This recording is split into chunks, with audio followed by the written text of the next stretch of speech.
Хорошие новости для молодежи Осетии. Наш коллега, автор ведущий ГТРК ИР Алан Тибилов выиграл грант Росмолодежи на проведение международного форума блогеров и журналистов «Алания-2020». По словам Тибилова, проект предполагает проведение международного форума в Алании. В нем наряду с осетинской молодежью примут участие молодые журналисты и блогеры из Москвы, Санкт-Петербурга, Донецка, Луганска, Абхазии и других стран. Основная цель проекта – знакомство и содействие молодых людей, которые каждый в своей стране отстаивает идеи русского мира, противодействовать информационной войне сообща. Мы можем привести в пример Грузию, страна, которая проводит нескончаемые провокации, а грузинские блогеры и их европейские коллеги оправдывают их действия перед мировым сообществом. Мы сделали этот проект. В первую очередь мы хотели на самом деле отплатить добром на то добро, которое сделала для нас республика наша. Мы хотели сделать это для молодежи в первую очередь, чтобы они развивались.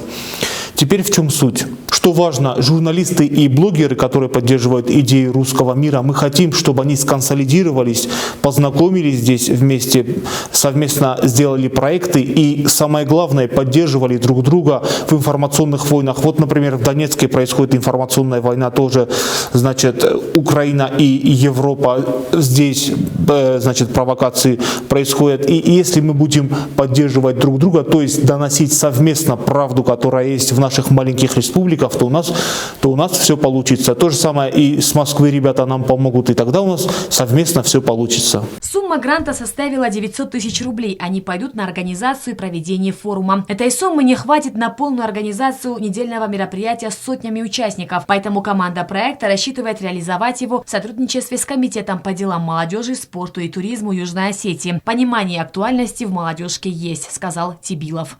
Было приятно, Комитет по делам молодежи нас поддержал, и мы, конечно же, рассчитываем на их помощь и понимание. Не все так просто. Есть детали, связанные с отчетностью. Выиграли, но там есть какие-то моменты, связанные с отчетностью. Это конкретно рассказывать не буду, но есть понимание и у Федерального агентства России Росмолодежь. И я думаю, мы найдем общие знаменатели и уже совместно тоже реализуем этот проект. Я надеюсь, что все пройдет хорошо и все останутся довольны, особенно наша молодежь. Мы все надеемся, что форум «Алания-2020» состоится, и подобного рода мероприятия станут хорошим подспорьем для дальнейшего развития международных связей.